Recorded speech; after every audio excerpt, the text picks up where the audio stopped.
Hello guys, कैसे हैं आप लोग। मैं हूं अमित तलड़ा, आपका फ्रेंड, फिलोसोफर एंड गाइड। तो ये वीडियो में मैं कुछ टर्म्स को आपको एक्सप्लेन करूंगा, उसके कुछ एग्जांपल्स दूंगा और क्या डिफरेंस है अलग अलग टर्म्स में वो हम समझने की कोशिश करेंगे। ठीक है, तो सबसे पहला वर्ड आता है सर टेंजिबल फिक्स्ड एसेट। ठीक है, फिक्स्ड एसेट आपको पता होगा।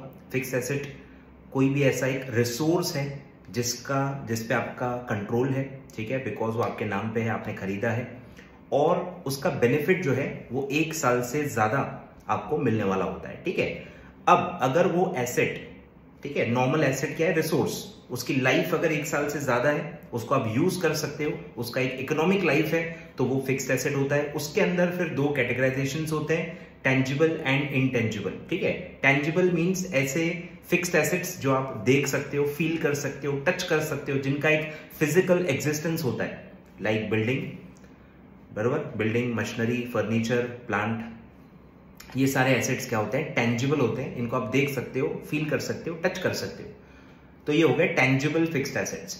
और कुछ फिक्स्ड एसेट्स ऐसे होते हैं जो इनटेंजिबल होते हैं, जिनको आप देख नहीं सकते हो, जिनका कोई फिजिकल एग्जिस्टेंस नहीं होता है, लाइक सॉफ्टवेयर्स, बराबर, गुडविल, पेटेंट, ट्रेडमार्क, बराबर। ये सारे जो एसेट्स होते हैं ये इनटेंजिबल इन नेचर होते हैं, इनका कोई फिजिकल एग्जिस्टेंस नहीं होता है, बट इनकी वैल्यू होती है। ये प्रॉपर नॉर्मल फिक्स्ड एसेट्स होते हैं जिनको आप यूज कर सकते हो, जिनका एक इकोनॉमिक लाइफ है, जिनकी यूजफुल लाइफ है, सिर्फ फिजिकल एग्जिस्टेंस नहीं है, और उसको हम कहेंगे इनटेंजिबल फिक्स्ड एसेट। ठीक है, 2 नॉर्मल हो गए, टेंजिबल एंड इनटेंजिबल। अब कुछ और टर्म्स होते हैं जैसे कि फिक्टिशियस एसेट्स, बराबर, ये भी आपने सुना होगा, फिक्टिशियस एसेट्स। अब ये बाय डिफॉल्ट तो ये भी एसेट होते हैं, ये भी बैलेंस शीट में ही दिखते हैं, पर ये एक प्रॉपर नॉर्मल फिक्स एसेट नहीं है, क्योंकि इनका कोई फिजिकल एग्जिस्टेंस भी नहीं है और ये कोई एसेट ही नहीं है। ये कोई एसेट ही नहीं है जस्ट बिकॉज उसमें डेबिट बैलेंस है और हमको उनको कैरी फॉरवर्ड करना होता है, इस वजह से हम उसको एसेट साइड में दिखाते हैं। वो कोई रियल एसेट नहीं है, वो कोई रिसोर्स नहीं है जिनको आप यूज कर सको या जिनसे आप बेनिफिट ले पाओ। आए ख्याल में? तो वो क्या होते हैं सर, वो बेसिकली एक्सपेंस ही होते हैं या लॉस होते हैं जिनको आपको कैरी फॉरवर्ड करना होता है, क्योंकि आपको उनको थोड़ा थोड़ा राइट ऑफ करना होता है ओवर द इयर्स। उसका जो लॉस है वो आपको स्प्रेड आउट करना होता है, तो उसको आप कहते हो फिक्टिशियस एसेट। ठीक है, इसमें बहुत सारे एग्जांपल आते हैं। डेफर्ड एडवर्टीजमेंट एक्सपेंस भी आता है, इसमें discount on issue of debentures भी आता है, बरोबर।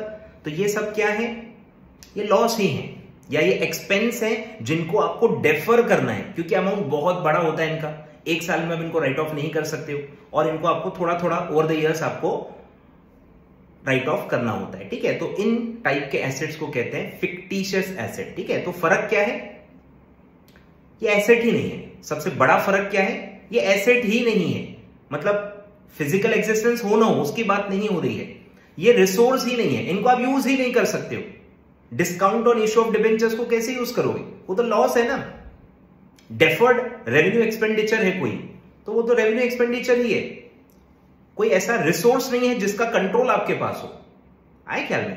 रेवेन्यू एक्सपेंस ही है, सिर्फ आप उसको डेफर कर रहे हो। आए ख्याल में? तो कोई ये कैपिटल एक्सपेंस नहीं होता, वो समझ में आ रहा है। रिसोर्स का मतलब क्या है, कैपिटल एक्सपेंस, जिसमें आपने कैपिटल एक्सपेंस किया है, आपको कोई रिसोर्स मिला है, आपको कंट्रोल में है, आप उसको यूज कर सकते हो, उसमें आपका फ्यूचर इकोनॉमिक बेनिफिट इन्वॉल्व है, तब जाके वो एसेट या फिक्स्ड एसेट कहलाया जाता है। ठीक है, तो फिक्टिशियस एसेट क्या होता है, जिसकी कोई वैल्यू ही नहीं है, क्योंकि वो कोई एसेट ही नहीं है जिसको आप यूज कर पाओ, वो कोई रिसोर्स होता ही नहीं है, वो बेसिकली अक्यूमुलेटेड लॉस होता है, या वो डेफर्ड रेवेन्यू एक्सपेंस की कैटेगरी में आता है, जिसको आप डेफर कर रहे हो, है वो रेवेन्यू एक्सपेंस, वो कोई फिक्स्ड एसेट नहीं है। ठीक है, और एक नाम आता है वेस्टिंग एसेट्स। ठीक है, वेस्टिंग एसेट्स में बेसिकली आते हैं माइंस, क्वेरीज, मतलब खदान जो आप वो कहते हो, रिसोर्सेज जो हम एक्सट्रैक्ट करते हैं, बरोबर, गोल्ड माइनिंग या रिसोर्स मिनरल्स की माइनिंग होती है, बरोबर। तो आप जमीन ले लेते हो कुछ सालों के लिए, 100 साल, और उसका एक लमसम आप पैसा देते हो, और काई के लिए आप वो जमीन ले रहे हो, एक्सट्रैक्शन के लिए। आपका काम सिर्फ क्या है कि रिसोर्सेज जितने भी हैं उसके अंदर एस्टिमेटेड हमारे हिसाब से हमको सिर्फ वो एक्सट्रैक्ट करना है, बाद में वो जमीन वापस हैंड ओवर कर देनी।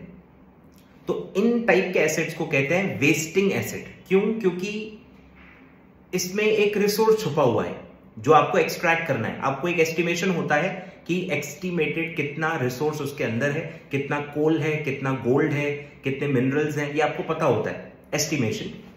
और जैसे जैसे आप इसको एक्सट्रैक्ट करते जाते हो उसकी यूजफुल लाइफ आपके लिए खत्म होते जाती है, क्योंकि बाय डिफॉल्ट तो लैंड है, लैंड की लाइफ तो अनलिमिटेड होती है ना, पर आपने लैंड को यूज करने के लिए नहीं खरीदा है, लैंड की माइनिंग के लिए आपने लिया हुआ है। तो आपका जो एसेट है वो एक्चुअली क्या है? मिनरल्स, कोल, गोल्ड, व्हाटएवर। तो ये अलग ही टाइप का एसेट है और ये नॉर्मली आप खरीदते नहीं हो, आप लॉन्ग टर्म लीज पे लेते हो, 50 साल, 60 साल, 100 साल ऐसा। तो इसलिए कोई ये प्रॉपर एसेट नहीं है, ठीक है। तो इसका जो भी आप लमसम पैसा देते हो लॉन्ग टर्म लीज का, इसका पैसा एमोर्टाइज होता है और थोड़ा थोड़ा जैसे जैसे जिस जिस रेशो में आप इसको एक्सट्रैक्ट करते जाते हो उसी रेशो में प्रो राटा राइट ऑफ करते हो।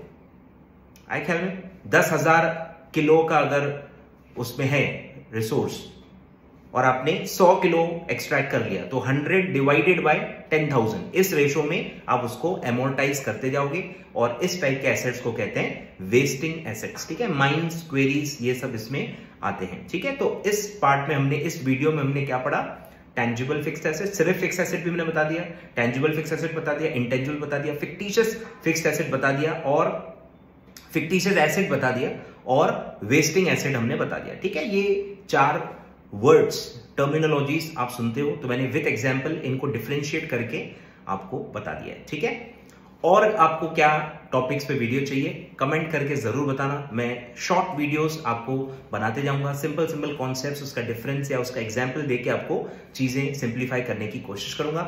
Thank you so much for watching the video, ठीक है। वीडियो लाइक कर देना, चैनल सब्सक्राइब कर देना, बहुत सारे वीडियोस मैं इसमें डालने वाला हूं, ठीक है। और आपको जो टॉपिक्स पे वीडियो चाहिए, जो भी एग्जाम के लिए आप प्रिपेयर कर रहे हो, कमेंट बॉक्स में आप मुझे जरूर बताएं। Thank you so much.